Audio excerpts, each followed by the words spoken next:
ये वो टैब है जिसका कल डिस्कस किया गया इंटरव्यू में। गैलेक्सी टैब है और सैमसंग का ये टैब है और बच्ची इस इंटरव्यू में बच्ची से बुलवाया गया है कि उसमें सिम है। अगर आप ये गूगल पे भी सर्च करें और इसकी प्राइस ईच एंड एवरीथिंग, इसकी जो भी इसकी एक्सेसरीज़ वगैरह जितनी भी हैं, इसकी मेमोरीज़ वगैरह, स्पेसिफिकेशंस वगैरह और जितने भी इसमें आप ये कह सकते हैं कि पता चल जाएगा आपको इसमें सिम डलती हैं या नहीं। ये बच्ची के पास टैब था और इसमें तो सिम भी नहीं डलती। किस तरह रब्ता हुआ? और सर आप बताएं, अगर बच्ची गेम वगैरह खेलती हो या कुछ भी हो तो ऑब्वियसली अगर आप पबजी के ज़रिए भी कुछ मामला चल रहे हैं तो चैट होती है। तो आप माशाल्लाह खुद आईटी एक्सपर्ट हैं। टैब तो आपके हाथ में लगता होगा हर दूसरे दिन या दिन में कोई एक दफ़ा। कभी कोई चीज़ फ़ील नहीं हुई थी, कोई चैट वगैरह हो रही है, कोई मामला चल रहे हैं? यार मैं हर तीसरे चौथे दिन जो है वो टैब को थारो चेक करता था। इसमें कभी भी सोशल मीडिया का कोई भी प्लेटफॉर्म नहीं था, जैसे व्हाट्सएप हो गया, मैसेंजर्स हो गए डिफरेंट जो हैं। इसके अलावा इसमें सिम तो आपने देख ली गई, ये विदाउट सिम है, तो सिम का ऑप्शन तो था ही नहीं।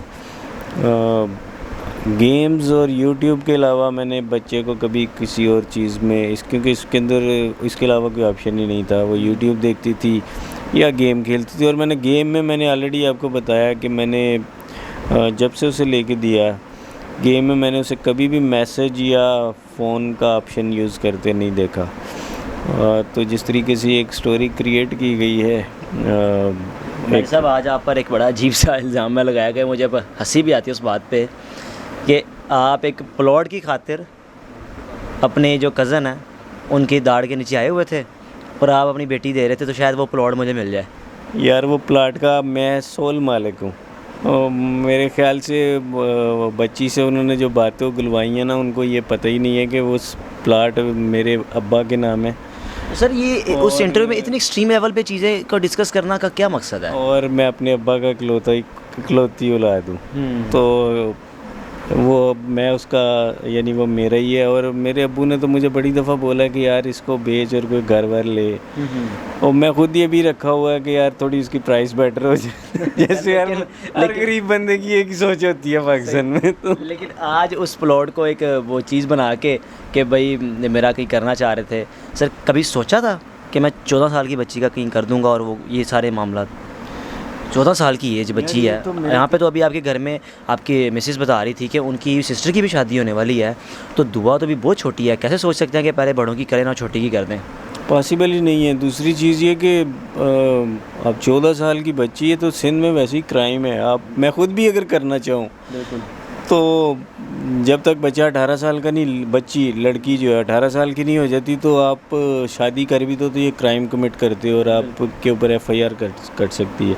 सेकेंडली घर का ना माहौल ऐसा था और ना कभी घर में ऐसी कोई बातचीत हुई। इसके अलावा ना उसने कभी कोई ऐसा सिग्नल दिया। जब भी बच्ची को ऐसा कोई मामला पेश आता है, वो आपको पता है अपनी माँ से सबसे ज़्यादा अटैच होती है, या वो अपनी क्लोज़ जो उसकी बहन होती है उसके साथ अटैच होती है। यहाँ पे दूसरी जो बहन थी वो अभी 8-9 साल की है। माँ के पास, माँ के लिए तो ये खुद छोटी है। आपने उसका इंटरव्यू देखा है कि मैं नूडल्स खाती हूँ, बिल्कुल ऐसे। और पिज़्ज़ा और नूडल्स के अलावा वो खाती नहीं। तो वो छोटे बच्चों का काम यही होता है कि वो इस किस्म की चीज़ें खा के गुजारा करते हैं। मेहदी साहब आखिर में सर हमने भी लाहौर चले जाना है, ज़िंदगी में दोबारा इत्तेफाक हुआ तो इंशाल्लाह मुलाकात होगी। सर देखने वालों को और ख़ास तौर पे ज़हीर की फ़ैमिली को अगर आप पैगाम देना चाहें कि मामले को सॉर्ट आउट करें या किस तरह भी कोई मैसेज देना चाहें तो सर दे सकते हैं खुल के और तसल्ली है दिल से। यार मुझे समझ नहीं आ रही मैं उन्हें क्या मैसेज दूँ। अगर वो कोई शरीफाना फैमिली होती तो मेरा ख्याल है जितना पाकिस्तान में एक हंगामा बरपा हुआ है वो ख़ुद ही जो है वो अपना बताती कि वो कहाँ है। और वो जिस तरीके से भागते भागते फिरे हैं और फिर जिस तरीके से उनके साथ पीछे से उनकी सपोर्ट आई है, जितने बड़े लेवल पे उनकी सपोर्ट आई है। मैसेज तो मैं अपनी बच्ची को ही दे सकता हूँ कि अल्लाह ताला इस बच्ची की जो है वो किसी तरीके से मदद फरमाए और इसको कोई मौका मिले कि ये वहाँ से भागे, या क्योंकि मेरे हाथों से तो बच्ची को निकाल कर ले गए हैं ये। मैं भी खैर हम कोर्ट्स में जाएंगे और जो ऑप्शन लीगल ऑप्शन हमारे पास अवेलेबल है हम वो यूज़ करेंगे। लेकिन मैं फिर भी यही कहूँगा कि बच्ची की अल्लाह ताला मदद फरमाए और इसको कोई मौका मिले कि ये वहाँ से निकल कर आए।